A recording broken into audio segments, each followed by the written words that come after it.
Welcome to the lecture series of Mobile Computing and Wireless Communication. I am an instructor, Miss Alpa Rupala.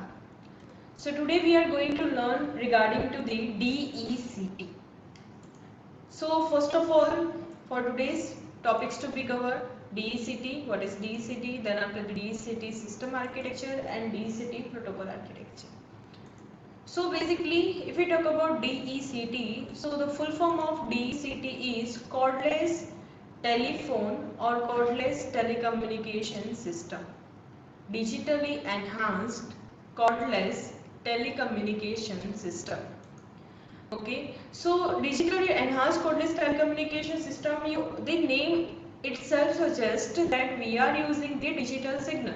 Okay, but this is not the fundamental, and the term, another term is the cordless. That means we are not using any wire. Cord, that means wire. Cordless, that is wireless. Okay, so even you can see that here is one example of cordless telephone. Okay, you can see that there is one example of cordless telephone. This kind of telephone you have already seen, or maybe you have seen in like before 5 to 10 years. Okay, so basically this kind of mobile phones were used for the mobile communication, but nowadays we are having the advanced version of it, that is mobile phone itself.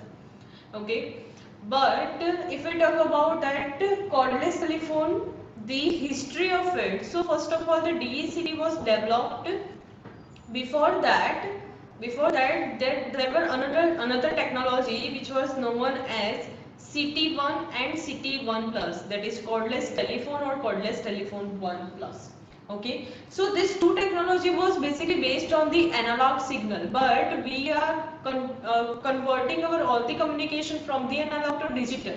So this particular technology were also converted from the analog to digital, and then after it was again named as digitally enhanced cordless telecommunication. Okay, or else the another name is digital Europe cordless telecommunication. This were particularly before that, but currently the full form is digital enhanced cordless telecommunication.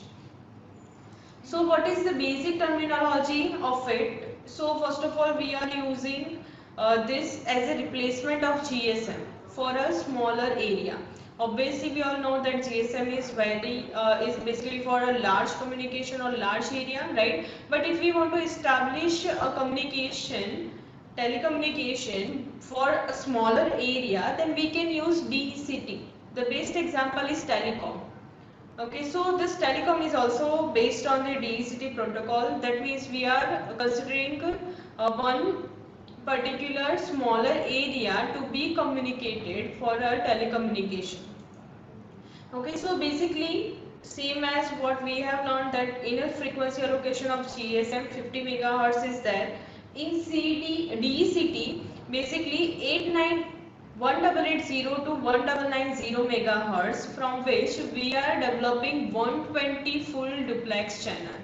So we are also considering here FDMA, TDMA, but in replacement of FDD we are using here TDD technology, that is time division duplex. So we are dividing our number of cells into according to the FDMA, then we are dividing our number of time according to TDMA, then after we are dividing in uplink time and downlink time according to TDD. So basically for one channel we are using 12 time slot for uplink and 12 time slot for downlink. So this is the frequency allocation of DECT. Now here is the DECT system architecture. Now DECT system architecture, we all know that in GSM architecture the main functionality will be done by MSC, that is your mobile station. Okay, mobile station controller. The MSC is the heart of GSM, same as all the fundamental is connected with the MSC, right? Like HLR, VLR, the database were connected with that. Same as in DECT, we are having local network points. Okay, that local network points are connected with the global network points. The local network is having the HLR, kind of HLR and VLR database, that is known in DECT as a VDB and HDB, that is home database and visitor database. Okay. Now this particular local network is connected with the fixed terminal. We have seen in our example codeless telephone that one particular portion that is divided into two. One receiver. Receiver is wireless, but your but your device is not a wireless. That is known as the fixed terminal. Okay, and your receiver is a portable terminal. And if we are using any application on it, that is represented as a portable application. So fixed terminal, that is FT, portable terminal, that is PT, and portable application, that is PE. Okay, so this is same structure as the GSM, but we are developing this structure for a normal or lower area. Okay, so that's why this is important, DECT. Now the next one is protocol architecture of DECT. You can see that here we are having the protocol architecture. The protocol architecture is basically divided into 4 layers: physical layer, medium access control layer, data link layer, and network layer.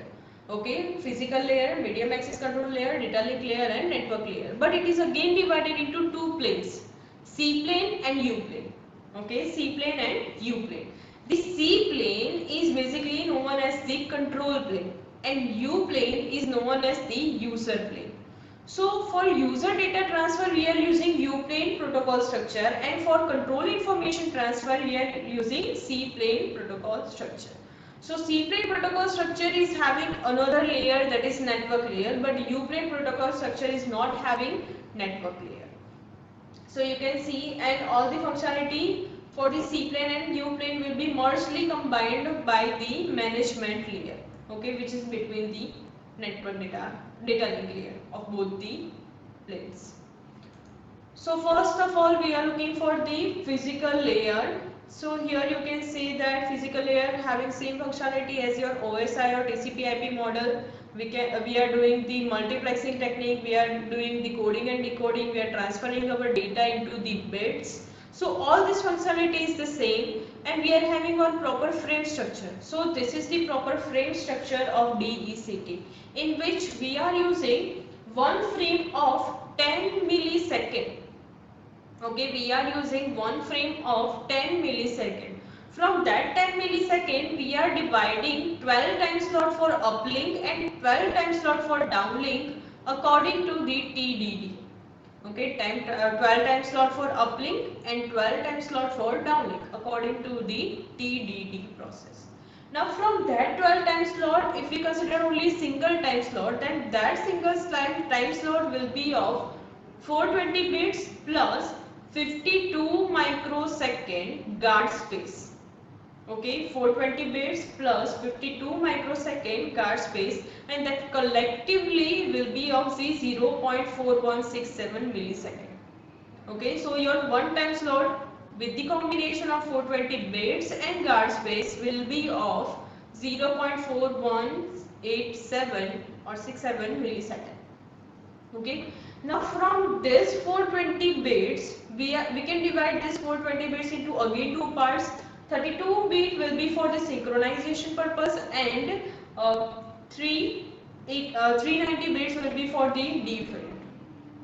Okay, 390 bits will be for, 400 bits will be for data field.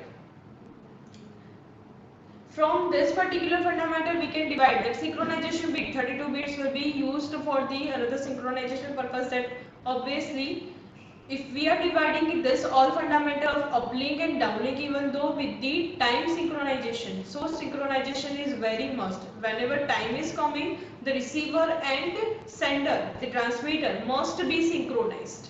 Okay, so this 32 bits will be reserved for the synchronization purpose.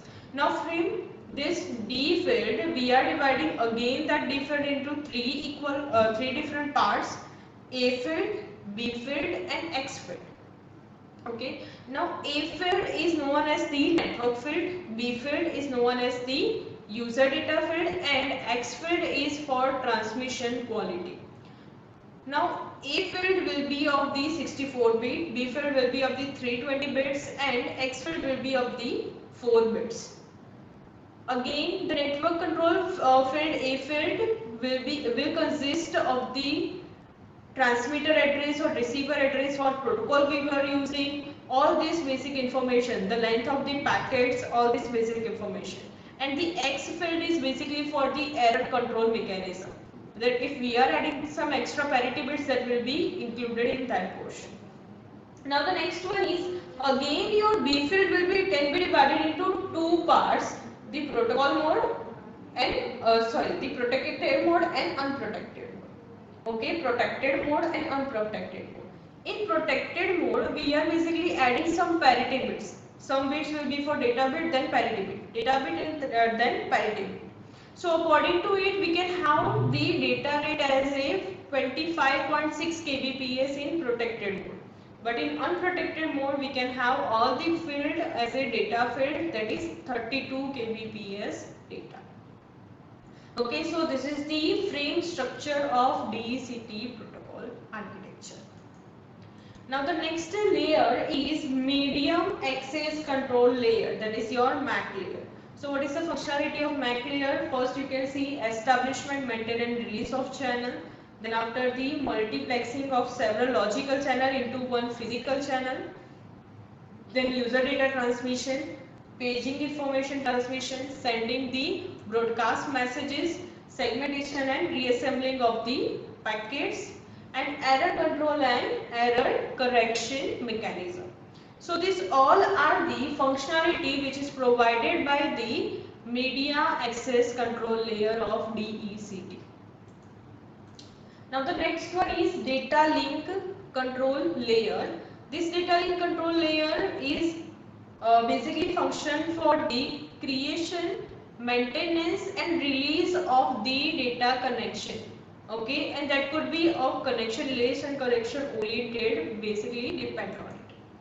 So we are using LAPD, right? From multiple logical channel, what channel we are using for the data transfer, that we have already seen in our GSM protocol architecture. Obviously, that particular fundamental is also used in DECT. Now next one is network layer. So network layer is basically having three protocols, that is mobility management protocol, call control protocol, and the last one is COMS and CLMS protocols. So mobility management protocol is basically, while we are mobile, obviously the receiver is mobile whereas the device is fixed terminal, but receiver is mobile. So we need to have some mobility management, and that mobility management will be done according to the network layers MM protocol. Okay, then call management, connection establishment, then connection release and data transfer while you are talking on a phone, that all call management will be done according to the CC protocol. And message services, that is connection oriented message service and connection less message service, that is COMS and CLMS, that will be considered in a DECT. Okay, so this is the network layer. As we have already discussed that in C plane there is a we are having all the layer according even though network layer, okay, but in D plane we are having till the data link layer. Okay, physical layer, MAC layer, data link layer, that's it. Network layer is only for the C plane. So today we have learned regarding to the DECT, then DECT system architecture and DECT protocol architecture. Thank you. We will meet in our next lecture.